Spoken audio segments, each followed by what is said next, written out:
Oye, País, buenas noches, buenas noches. Oye, País, yo soy Rudy González, gracias por su compañía en esta hora. Qué bueno cuando uno llega a trabajar, como en esta noche, uno llega a trabajar y se encuentra con los compañeros aquí de trabajo en el canal y siempre tienen una sonrisa, siempre tienen una anécdota y el peluche en especial nos hace unas historias y unas señas y unas muecas que por más guapo que uno venga, por más tenso que uno esté, porque esto genera cierto grado de tensión estar frente a ustedes, pero por más que uno tenga, uno tiende a final de cuentas a botar el estrés, a botar el golpe. Y como él me dijo un día, eso es un bobo. Yo le he preguntado 10 veces qué es lo que significa un bobo, pero en ese lenguaje que él usa por allá con los muchachos, ¿me entiendes? Yo no le voy a seguir preguntando, porque parece que es muy duro eso de decir que es un bobo, y entonces yo no voy a seguir preguntando. Pero qué bueno tener personas que le alegran el momento a uno, que le dan ese relax para uno poder estar con ustedes en esta hora y poder conversar sobre los temas noticiosos que ocurren en el país. La reunión de Leonel, de Luis Abinader con el liderazgo político, con Leonel, con Danilo, con Hipólito Mejía, los acuerdos, el pacto, las discusiones, las cartas, todo esto, señores, redunda en beneficio para la estabilidad política de República Dominicana. Hay una serie de proyectos importantes que se cuecen en el Congreso Nacional y que los legisladores, los presidentes de las cámaras y los legisladores han prometido darle salida antes de que concluya esta legislatura. La ciudad colonial y su remozamiento, se dice que eso será para el año que viene, quizás para el último trimestre del año que viene. Mucho tiempo se ha tomado esto y hay quejas, denuncias de atrasos. El canciller Roberto Álvarez se la lució nueva vez en su presentación ante el Consejo de Seguridad de Naciones Unidas sobre el tema de Haití. Mi columna de esta semana, en Oye País, analizo el tema de la penetración de las emisiones de la frontera, de emisoras haitianas a través de la frontera. Rusia y Ucrania persisten en sus ataques, Israel se enfoca en Gaza, Haití y el Consejo de Seguridad, y Trump gana y pierde, tiene unas a favor y unas en contra en esta gestión ante la Casa Blanca. Estos y otros temas después de la pausa. Atención República Dominicana, llega a la Sala Máximo Vilés Blonda de Bellas Artes la nueva promesa del violín dominicano, Jade, Alma y Cuerdas, con un recital especial Profundo Fundación Juvenil, Educación, Arte y Cultura. Única función, lunes 7 de julio a las 7 de la noche. Reserva tus entradas en tix.do o llamándonos al 809-532-7604 y vía WhatsApp 829-256-6370. Organizado Prensa y Estudio 360 RD. Jade, Alma y Cuerdas, la nueva promesa del violín.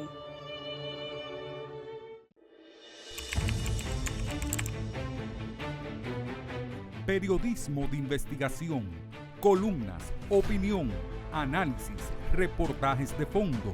Hora por hora, una completa plataforma multimedia. Periodismo con valor. Noticias horaporhora.com.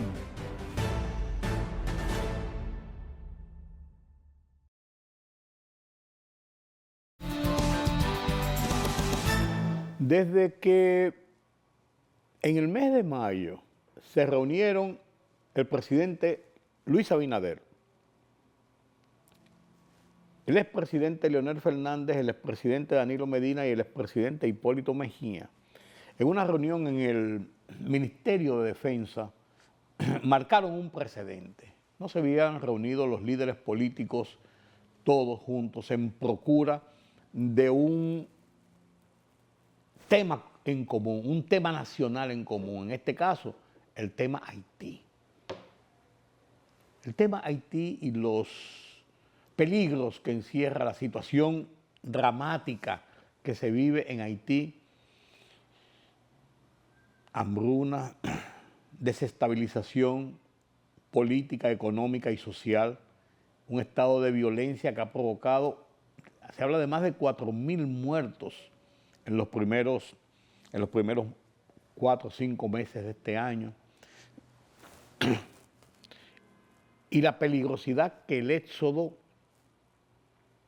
de haitianos, a consecuencia de la gravedad de la vida que se está siguiendo en Haití, representa para la República Dominicana.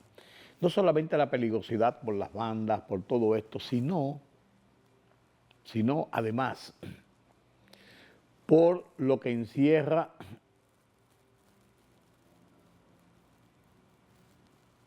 esa migración descontrolada que se ha ido aposentando en República Dominicana. También que esas bandas procuren tratar de cruzar hacia República Dominicana y aposentarse en el país. O sea, todo encierra una gravedad muy seria. Nada bueno para la República Dominicana y para las relaciones y la convivencia entre dos naciones que tienen que compartir esta isla. Una isla preciosa, una isla de esperanzas y que puede desestabilizar nuestro país. Entonces, que el liderazgo político al más alto nivel cierre filas en favor de la toma de medidas, incluyendo las advertencias a la comunidad internacional de lo que está pasando en Haití de cara a los peligros que encierra para la estabilidad que refleja República Dominicana, que es un referente y un ejemplo en el continente americano y en gran parte del mundo, es digno de aplaudir. Esa unificación de criterios. Se envió una carta en ese sentido a Naciones Unidas, bajo la firma de los 4, del presidente Luis Abinader, de los expresidentes Leonel Fernández, del expresidente Hipólito Mejía y del expresidente Danilo Medina, indicándole todo este rosario de peligros y de situaciones y de cómo la comunidad internacional debe involucrarse a través de, por ejemplo, el plan propuesto por la Secretaría General de Naciones Unidas y del secretario general Antonio Guterres, del restablecimiento de una fuerza de trabajo, de intervención directa y de fuerza de trabajo y de apoyo económico y logístico para tratar de sacar a Haití de la situación en que vive, explosiva para Haití, para República Dominicana en primer lugar y para todo el resto de la región y del continente en segundo lugar. Esa carta, una copia más o menos similar, enviada después a la Organización de Estados Americanos en la reunión su reunión de cancilleres en Antigua esta semana pasada, refleja la importancia política para el país, que nos indica que además de cómo ven todas las fuerzas políticas y la sociedad dominicana lo que está pasando en Haití y el peligro que nos representa, también le indica a la sociedad dominicana que el liderazgo político antagónico entre sí, por las razones que nos presenta la vida política y democrática de una nación como República Dominicana, no está divorciada esas situaciones políticas de la realidad y de la visión que tiene nuestro liderazgo sobre los problemas nacionales y de Estado. Que los problemas individuales, políticos, entre partidos y dirigentes, no llega al plano ni de lo personal ni de lo irreconciliable, porque los tres han sido presidentes: Hipólito, Danilo, Leonel, y Luis es el presidente. Saben cómo se maneja el Estado y todo lo que está pasando. Y son partes importantes de la estabilidad política e institucional que vivimos en el país. Y eso no puede ser echado por la borda. Y ellos lo saben y han actuado en consecuencia. Entonces yo creo que si bien es cierto que el tema haitiano los ha convocado y han dado el paso hacia adelante, le han dado también a la sociedad un ejemplo de cómo se puede estar en discusión política, de cómo se puede hacer oposición, de cómo se puede disentir o aprobar sin que llegue a la irracionalidad y sin que llegue a poner en peligro la estabilidad institucional y democrática del país. Enhorabuena por estas reuniones, por estos encuentros, que si bien es cierto, como digo, que el tema haitiano ha sido su catalizador y es su canal conductivo para haber provocado estos encuentros, no es menos cierto de que nos da un ejemplo como nación. Qué bueno. Miren, hay 3 proyectos principales, muchos proyectos que están ahí dando vuelta en el Senado y en la Cámara de Diputados. Pues hay tres vitales. El Código Penal, 20 años dando vuelta. El Código Laboral, ya tiene 6 meses en el Congreso y más de 4 años en discusiones entre las partes, entre el sector patronal, entre el sector obrero, entre el gobierno, para buscar vías de avenencia y provocar su cambio.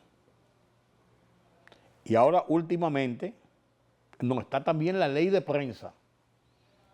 Muchas veces con proyectos que van, con proyectos que vienen y sobre la realidad de un tema que está en el tapete en el día de hoy, que es la influencia de las redes sociales.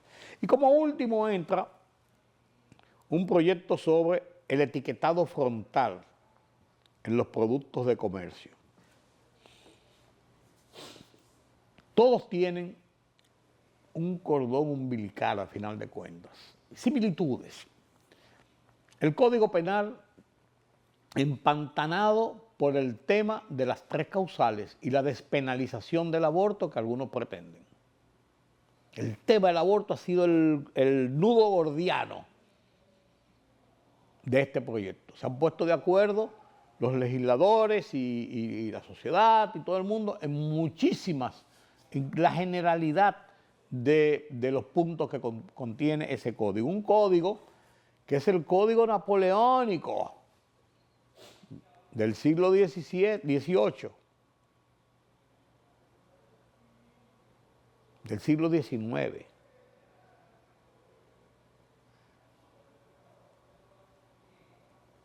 Con todos los avances y cambios que ha tenido la sociedad de República Dominicana, con las nuevas tendencias de persecución del delito, con los nuevos inventos que se han ido produciendo, el sicariato, el crimen organizado, los delitos electrónicos, el narcotráfico,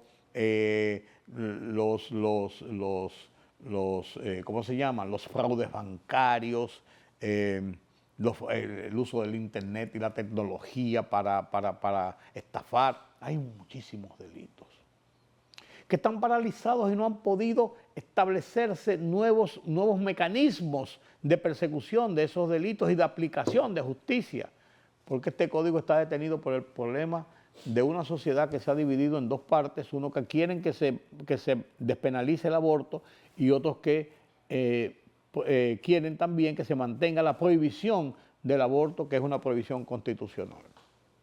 Y son 2 posiciones radicalmente opuestas donde no hay puntos de coincidencia y donde están muy claramente definidos.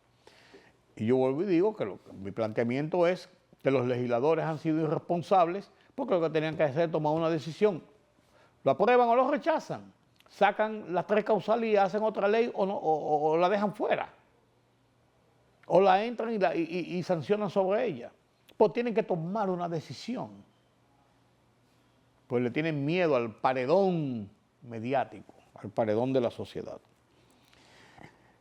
Ha dicho el presidente de la Cámara de Diputados y el presidente del Senado que esto se va a aprobar antes que termine esta legislatura, que concluye el 26 de julio. Vamos a ver. El Código Laboral, después de 4 años de negociaciones, de conversaciones, de reuniones, de afinamiento de la realidad laboral del trabajo en República Dominicana, de las relaciones patronos y trabajadores, se logró un consenso sobre una mediación que hizo el gobierno a través del entonces ministro de Trabajo, Luis Miguel de Camps, que calladamente, sin publicaciones, sin ninguna cosa, se reunían todas las semanas las partes, el sector empresarial, el sector laboral y el gobierno, en una mesa de discusión que fueron afinando este proyecto de reforma del Código Laboral, un código de trabajo que ya tiene 32 años, ya que fue enmendado en el 1992, de aquel Código Trujillo de Trabajo. Pero hay muchas modalidades nuevas del tema del trabajo que tienen que ser aplicadas, que tienen que estar dentro de un pacto, dentro de un gran acuerdo entre las partes para que realmente tengan funcionamiento, en beneficio del desarrollo nacional, en beneficio de los trabajadores y en beneficio de los empresarios, en beneficio del gobierno que representa al Estado y que lo que quiere es una paz laboral y una paz social, lo que ello conlleva una paz social y estabilidad de la economía. Igual que en el Código Penal, aquí hay un punto neurálgico en el que no se ha logrado un acuerdo definitivo. La cesantía. Los empresarios dicen que hay que quitar la cesantía, porque eso les representa una carga económica que encarece y que saca de juego, en muchos casos, lo que es la estabilidad empresarial de sus inversiones.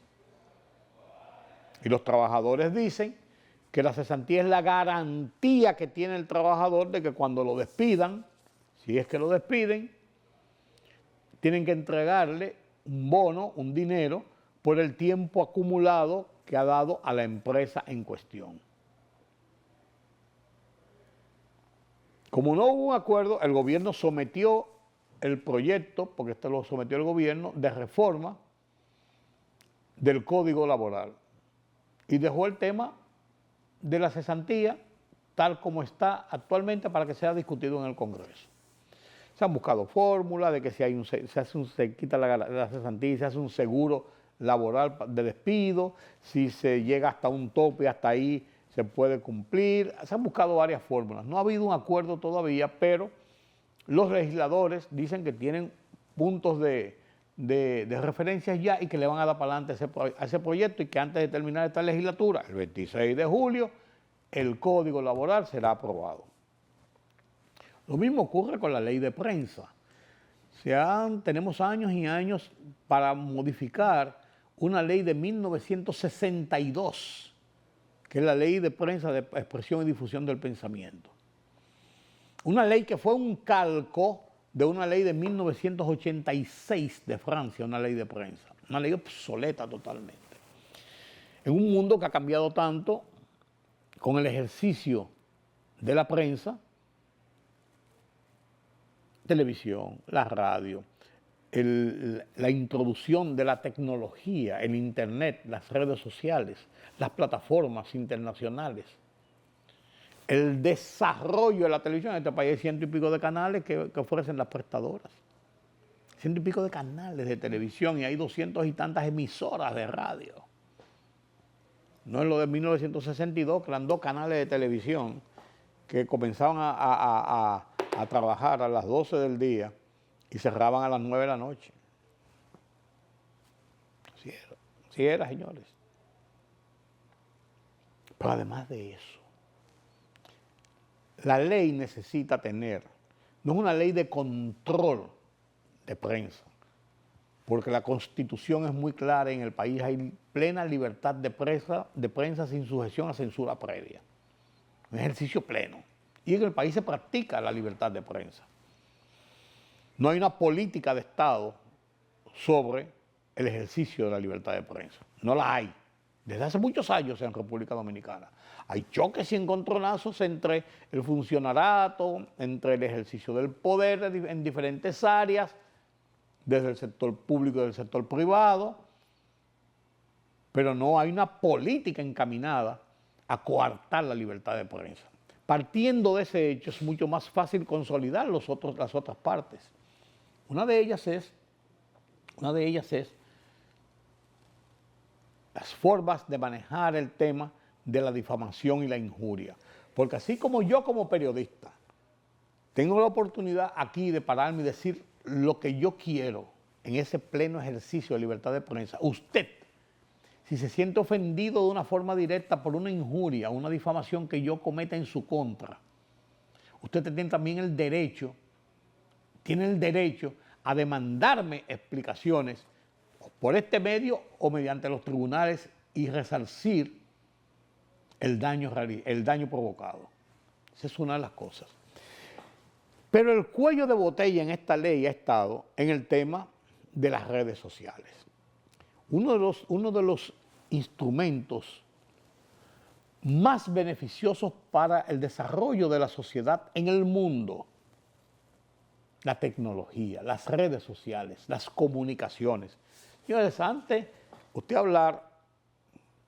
saber lo que pasaba en China, usted tenía que esperar que llegara un cable noticioso y que fuera traseado y pasara por aquí y 2 días después enterarse de lo que pasa. Usted habla con una persona directamente y tiene una comunicación tan como si estuviera hablando con Peluche, que está ahí enfrente viendo el teléfono celular de él. Y yo pudiera hablar con él y decirle, mira Peluche, tal y tal cosa. Estoy hablando con una persona que está caminando en una calle de Shanghái o que está caminando en una calle de París o de Panamá. Igual que como si estuviera en Santiago o en el barrio San Carlos. Esa maravilla de la comunicación se ha ido distorsionando en cierto modo con el uso de gente desaprensiva que ha usado este mecanismo aduciendo que lo hacen dentro del ejercicio de libertad de expresión que consagra la Constitución, para decir lo que le da la gana de cualquiera, para insultar, para extorsionar, para injuriar, para matar reputaciones, para desahogar pasiones encontradas. Y esto hay que ponerle un coto, tiene que haber un régimen de consecuencias cuando usted violenta lo que es las relaciones interpersonales y los derechos de los demás. Entonces, en esa ley se consagran una serie de mecanismos que no son controles, no te están controlando, sino que están estableciendo reglas de juego para la aplicación de esta metodología. Pero esos famosos influencers que ganan por ahí y la gente que están en las redes sociales, que son unos terroristas de la palabra y del honor y contra el honor, han hecho una campaña y le dicen a cualquiera lo que les da la gana. Por eso hay muchísimos sometidos a la justicia, por difamadores. Y lo peor es que se encuentran con uno en la calle y le dicen colega. Y uno tiene que quedarse callado muchas veces porque si no cogen y desbarran contra cualquiera. Pues no hay que tenerle miedo. Pero es la realidad de lo que está ocurriendo.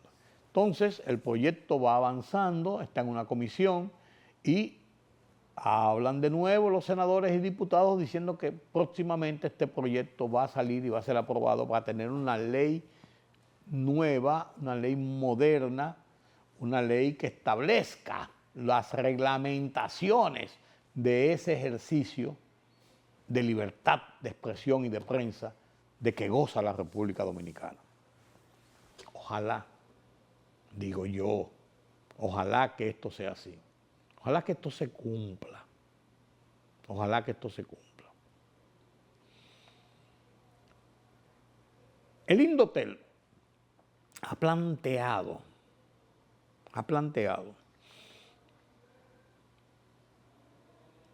un tema neurálgico de muchos años, pero que no se había estudiado en profundidad y no se había articulado y armado dentro de la realidad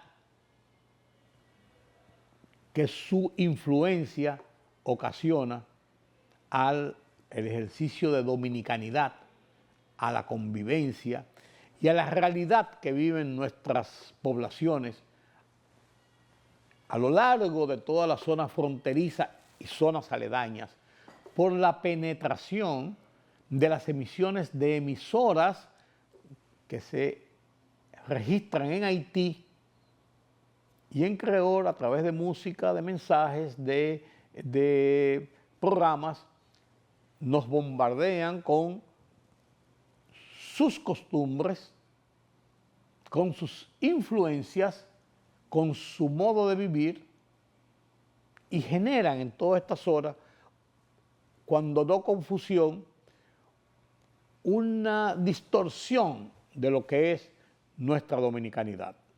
No porque usted no sea patriota dominicano, sino porque esto genera esta situación. El Indotel ha procurado ponerle coto a eso y ha diseñado una estrategia, se llama Soberanía 4.0, con varias aristas que tienen que ver con difusión de programas, de cápsulas, de música que reflejen la dominicanidad, que motiven la dominicanidad, que enseñen la historia y la cultura de República Dominicana. Y a todo lo largo, con todas esas emisoras que se registran de este lado de República Dominicana, están siendo fortalecidas con un proyecto en el que intervienen artistas, profesionales de la historia y también el aporte de recursos económicos a través de mecanismos de publicidad y de otras formas para fortalecer las emisiones de las emisoras dominicanas y tratar de ese modo de incentivar y motivar a que sean nuestras emisiones con todos esos valores quienes predominen en los mensajes que recibe la gente de la frontera. Sobre ese tema escribí mi columna de esta semana en el Listín Diario, que se llama igual que este programa, Oye País, y la comparto con ustedes a continuación.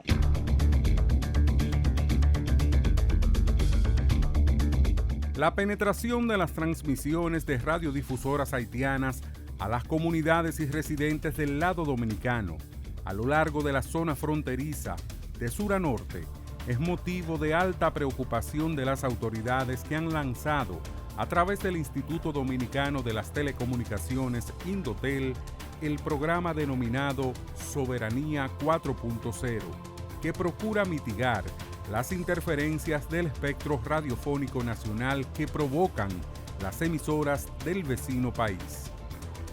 Es en ese sentido que el programa Soberanía 4.0 tiene como meta el fortalecimiento técnico de las estaciones locales y la promoción activa de la identidad y cultura dominicana, enmarcado en uno de los 6 ejes principales de las discusiones que se llevan a cabo en el contexto del Consejo Económico y Social, a propósito del diálogo abierto por el presidente Luis Abinader con la más alta cúpula política nacional de cara a los efectos que genera en el país la aguda crisis política, social, económica y de seguridad pública que afecta a Haití.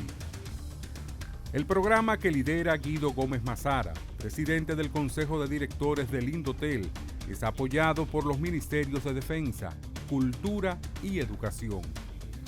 Un estudio realizado por técnicos y expertos del Indotel establece el impacto que las transmisiones en creol, con informaciones, música y todo tipo de comentarios sobre la vida y costumbres de los haitianos.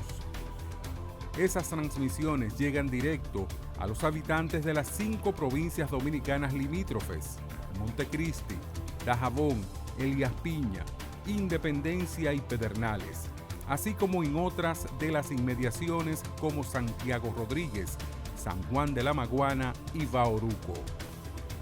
Según el estudio, los técnicos del Indotel pudieron comprobar que en las poblaciones fronterizas la proporción es de 53% de las emisoras que se escuchan en creol, que se emiten desde territorio haitiano, mientras el 47% en español desde el lado dominicano. Expertos en el negocio de la radiodifusión en Haití dicen asimismo que varias emisoras dominicanas penetran con mucha fuerza en territorio haitiano.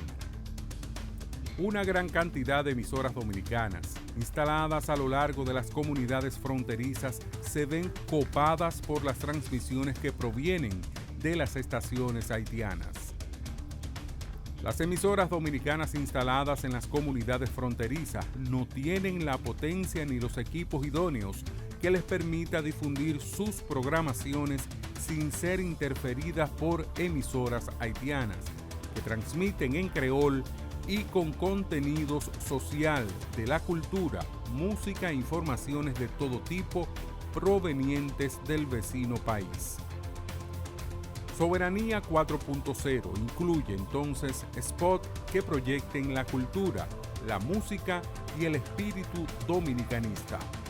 Asimismo, dispondrá una inyección de recursos económicos a través de colocaciones publicitarias, principalmente que permita a las emisoras fronterizas nacionales renovar, modernizar equipos e instalaciones para que logren una presencia importante por encima de las recepciones haitianas que penetran en esas comunidades. Este proyecto representa entonces una clara señal del compromiso del gobierno con la defensa de nuestra soberanía radioeléctrica y el derecho de todas las comunidades a acceder a contenidos que reflejen su identidad y valores. Una iniciativa de Guido Gómez Mazara y en Indotel pretende construir una nueva era para la radio en la frontera, donde la cultura, historia y tradiciones criollas se escuchen y se sientan con orgullo dominicanista. Y esto hay que apoyarlo.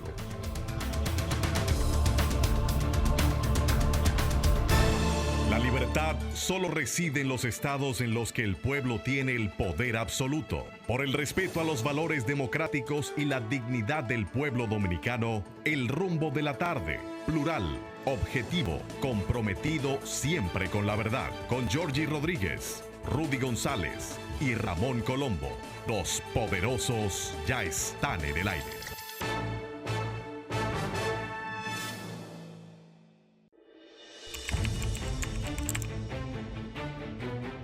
Periodismo de investigación, columnas, opinión, análisis, reportajes de fondo.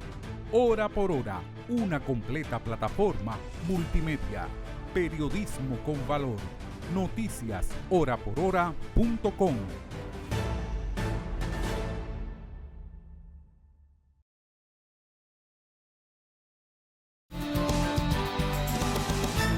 El ministro de Turismo estuvo esta semana por la zona colonial, viendo los trabajos que se están realizando en la zona colonial de remozamiento, de cambiar la cara, la imagen de la zona colonial. Todo esto obedece a un proyecto que comenzó el Banco Interamericano de Desarrollo de apoyo a la remodelación, reestructuración, modernización, manteniendo lo que es el principal atractivo colonial de toda la zona de la parte baja de la ciudad. Este proyecto comenzó hace años. Se paró, los cambios de gobierno, después se detuvo, después de que se habían agotado los fondos, se consiguió otro financiamiento, esto por aquí, por allí, y ha seguido.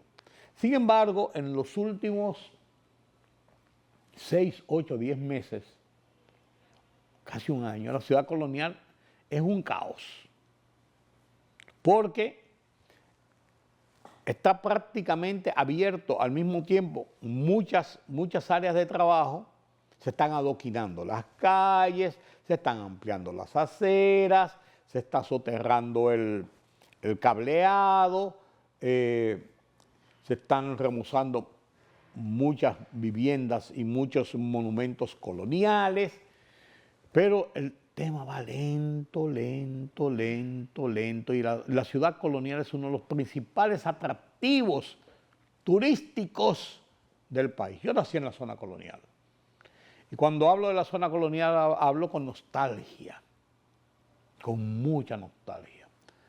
La verdad, que lo que se ha terminado, el trabajo que se ha terminado en diferentes calles, diferentes bloques, es digno de reconocimiento. Las calles, que eran de por sí estrechas, se han estrechado un poco más y solamente está el centro de las calles para el tránsito apenas cabe un vehículo. Se han ampliado las aceras y se han puesto unas borlas grandes para evitar que se parqueen ahí arriba en las calles, en las aceras, para que la calle sea amigable, las calles de la zona colonial sean atractivas, anchas, que se pueda caminar en ellas, son limpias, bien adoquinadas, bien diseñadas. Se han aperturado varios hoteles de primera línea en la zona colonial, que eran viejas casonas, algunas se convirtieron en hoteles, otras que eran hostales o algo así se han remodelado y manteniendo. Yo estuve en este fin de semana pasado por la zona colonial porque en el Hotel Kingston había una actividad que era el mar de letras, de palabras, que era un festival de literatura que duró viernes, sábado y domingo. Estaba abarrotado allí en la calle Las Mercedes, entre la Hostos y la calle Duarte. Y este hotel, por fuera, no dice nada, la fachada de una fachada colonial por fuera, pero cuando se entra, está conservando la estructura colonial y la belleza de las paredes y los ladrillos y este color barro colonial, manteniendo toda esa estructura de un patio amplio, de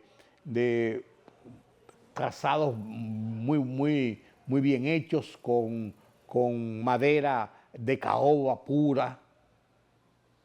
Entonces todo esto se dejó en la ambientación colonial, o se ha dejado en la ambientación colonial y se ha modernizado en lo que son los servicios, aire acondicionado, mobiliario, todo el confort, baños, todo el confort. Y eso representa un atractivo importante, interesante para lo que es la remodelación que está sufriendo la zona colonial. Sin embargo, el anuncio del ministro de Turismo, David Collado, mueve a preocupación porque él planteó allí que los trabajos están retrasados y llamó de una forma fuerte a los contratistas a que cumplan con los tiempos que habían pactado, que aceleren el paso y que los retrasos tendrán consecuencias y que si no cumplen podrían hasta ser removidos, cambiados, suspendidos esos contratos y contratar otros que terminen. Y dentro de esas declaraciones, un mecanismo de presión para que se ejecuten los trabajos, habló de que podían estar listos los trabajos en septiembre del 2026. Cuando uno oye eso, uno dice, eso es para diciembre del año que viene o para el próximo año, el 27. Van lento, muy lento el remozamiento de la zona colonial. Está quedando bien, pero falta mucho por hacer todavía. Entrar y salir de la zona colonial y circular por dentro es un pandemonio. Hay calles que yo había ido la penúltima vez, hacía 4 o 5 meses, y la veo similar, abiertas, rotas, intransitables lógicamente, y las veo exactamente igual. Y hay que ver qué vamos a hacer con la calle El Conde. La calle El Conde, señores, la emblemática calle El Conde. ¿Qué vamos a hacer? Que la han convertido en un arrabal, en un basurero, en un desorden, en una anarquía. Aquella calle emblemática del Conde. Vamos a ver qué pasa con eso. Por vez número 16, el canciller de la República Dominicana, Roberto Álvarez, se presentó esta semana ante el Consejo de Seguridad de Naciones Unidas, reclamando, esta vez con una carta, apoyado en la carta que envió el presidente y los 3 expresidentes de la República Dominicana, ante la comunidad internacional, a cada uno de los gobiernos y jefes de Estado y embajadores de los países miembros permanentes del Consejo de Seguridad de Naciones Unidas, clamando por que intervengan en el caso de Haití para solucionar, ayudar a resolver la crisis haitiana, porque mientras más ese barril de pólvora está a punto de estallar, más peligrosidad sentimos los dominicanos. Haití está en un colapso humano, institucional y de seguridad acelerado, dijo el canciller Roberto Álvarez. Y fue más lejos.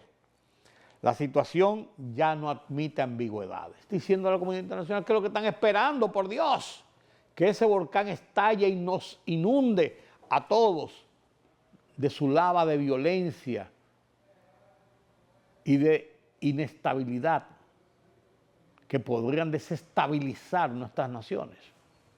Por Dios.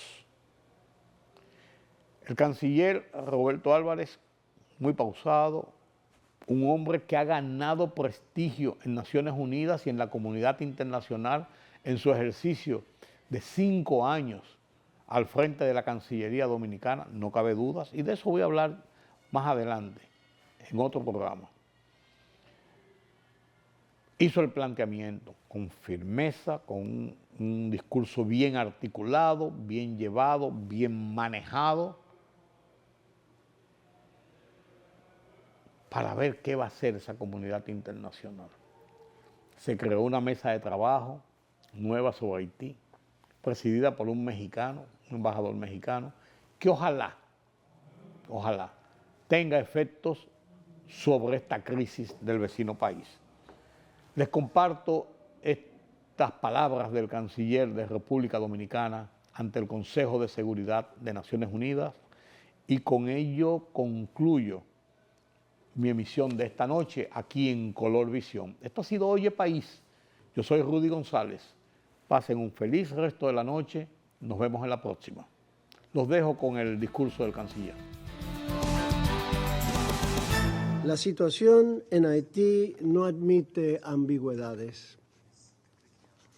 Esta es mi 16ª comparecencia ante este Consejo para tratar la crisis que aqueja a Haití y cuyos efectos gravemente afectan a mi país.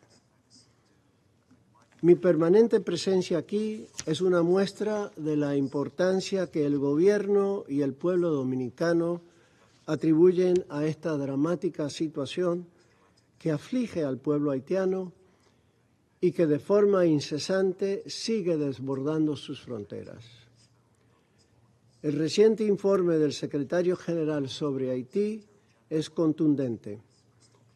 El país enfrenta un colapso humano, institucional y de seguridad acelerado, con más del 80% de Puerto Príncipe bajo control de pandillas armadas, 1.600 millones de personas desplazadas internamente, 1.600 escuelas cerradas, 360 incidentes de violencia de género en los primeros 5 meses del año, escasos hospitales operando, un sistema judicial paralizado, niveles alarmantes de violencia sexual y una población infantil convertida en blanco y herramienta de guerra. Estas cifras son el retrato crudo de un gran sufrimiento humano que genera una insoportable presión migratoria, económica y social sobre República Dominicana, más que en ningún otro país de la región. Organizaciones terroristas como Vive Ensemble y Grand Griffe y otras redes criminales controlan barrios, puertos y rutas comerciales, utilizando drones y armas sofisticadas. Suplantan a las autoridades y ejercen una violencia sistemática contra el pueblo haitiano, en particular contra mujeres, niñas, niños, periodistas y defensores de derechos humanos, utilizando métodos como decapitaciones, ejecuciones terroríficas en público, violencia sexual espeluznante. El mencionado informe del secretario general es lúcido y claro. La comunidad internacional debe actuar con urgencia, coherencia y audacia. República Dominicana se ha pronunciado reiteradamente sobre esta realidad. A principios de junio, el presidente Luis Abinader, junto a 3 expresidentes dominicanos, Leonel Fernández, Hipólito Mejía y Danilo Medina, dirigieron una carta a cada jefe de Estado y de Gobierno de los Estados miembros que integran este Consejo, instando a actuar sin dilaciones. Esa acción inédita de unidad nacional refleja la convicción del liderazgo dominicano sobre la gravedad del momento. Con igual preocupación, el presidente de Kenia, William Ruto, se dirigió a este Consejo apelando a su responsabilidad histórica. Ambas cartas convergen en un mismo llamado. El tiempo se ha agotado. Es hora de completar el mandato de la Resolución 2699. República Dominicana considera que el apoyo de las Naciones Unidas a Haití en esta crisis tiene 3 pilares fundamentales. Primero, la Oficina Integrada de las Naciones Unidas en Haití. Segundo, el régimen de sanciones y el embargo de armas establecidos por la Resolución 2653. Y tercero, la misión multinacional de apoyo a la seguridad establecida por la Resolución 2699. Los diferentes elementos de este enfoque tripartito han recibido un respaldo unánime en el continente americano. Hace pocos días atrás, como ha sido señalado por varios oradores hoy en la mañana, durante la 55 Asamblea de la Organización de los Estados Americanos, celebrada en Antigua y Barbuda, se aprobó una resolución que llama a considerar todas las opciones de Naciones Unidas para lograr la paz y la estabilidad en Haití, incluyendo la propuesta del secretario general Antonio Guterres del pasado 24 de febrero. Unas semanas antes, el 13 de junio, en la cumbre Brasil-Caribe, los 17 países del Caribe insular y Brasil dieron a conocer un comunicado conjunto en el que tomaron nota de la referida propuesta del secretario general y llamaron a la ONU para que, abro la cita, desempeñe un papel central y de liderazgo en la respuesta a los graves desafíos de seguridad que enfrenta Haití. Fin de la cita. República Dominicana apoya plenamente la renovación del mandato de la BINU y la propuesta para que una oficina asuma los aspectos operativos y logísticos y pueda apoyar con mayor efectividad a la MSS. Dicha propuesta es urgente, ya que actualmente la MSS sigue subfinanciada, enfrenta desafíos logísticos y carece aún del alcance que el contexto exige, como han señalado también aquí hoy en la mañana varios oradores. Llamamos a los países miembros de este Consejo a acoger con urgencia el modelo híbrido, pues es la manera más efectiva en las actuales circunstancias para dotar a la MSS de estabilidad logística, efectividad operativa y un plan de acción preciso y factible. El gobierno dominicano continúa colaborando dentro de sus posibilidades, financiando las atenciones y evacuaciones médicas para la MSS, con una ofensiva diplomática en favor de esta iniciativa y con numerosas medidas a nivel nacional para combatir el tráfico de armas y la trata de personas. Hemos designado formalmente a Viva Ansam, Gang Grif y las principales pandillas como organizaciones terroristas, al igual que Estados Unidos. Hoy solicitamos a este Consejo actuar en consonancia, incluyendo en el régimen de sanciones establecido por la Resolución 2653, a los líderes de esas organizaciones, así como los individuos, empresas y organizaciones que le brindan de manera sustancial financiamiento, apoyo logístico y armas por su corresponsabilidad en el socavamiento de la paz y la seguridad en la región.